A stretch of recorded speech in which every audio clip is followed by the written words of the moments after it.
দুপুরবেলাকার রান্নাগুলো বিশেষ করে আমি আর আমার শাশুড়ি মা দুজনে মিলেই সামলাই।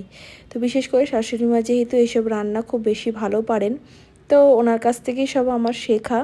আর যতটা পারি চেষ্টা করি, হয়তো ওনার মতন পারবো না, কিন্তু যতটা পারি ওনার মতন একটু হলেও চেষ্টা করি। তো হ্যালো বন্ধুরা, আমি শম্পা চলে এসেছি আবার একটা নতুন ভিডিওর মধ্যে দিয়ে। তোমরা কেমন আছো? আমি ভালো আছি। আজকের মতো শনিবার দুপুরে আমাদের ঘরে রান্না হয়ে গেছিলো কুঁদরু আর উচ্ছে ভাজা, পুঁই শাক আর হলো বাঁধাকপি। কালকে বেঁচে যাওয়া ভোগের কিছুটা খেয়ে নিলাম আগেই, বাসি ভোগ খেতে ভালো লাগে তাই। আর আমার মেয়েরা কিন্তু ওই কুঁদরু ভাজা, উচ্ছে ভাজা, তারপরে পালং শাক, পুঁই শাক এরা পছন্দ করে না, তাই করা হয়েছিল বাঁধাকপি। বাঁধাকপি হলেই খুব ভালো করেই ভাতটা খেয়ে নেয় ওরা। এই জন্যেই আমাদের ঘরে বুঝে শুনে সবজি রান্না করতে হয়, কে কী খায় না খায় তাই দেখে। খাবার খেয়ে উঠতে না উঠতেই চলে আসলো আবার মিশো থেকে দুটো পার্সেল। চলো দেখিনি কী এসছে। মিশো থেকে চলে আসা দুটো মানি প্ল্যান্টের মধ্যে একটাই ভালো ছিল, একটা ভালো ছিল না।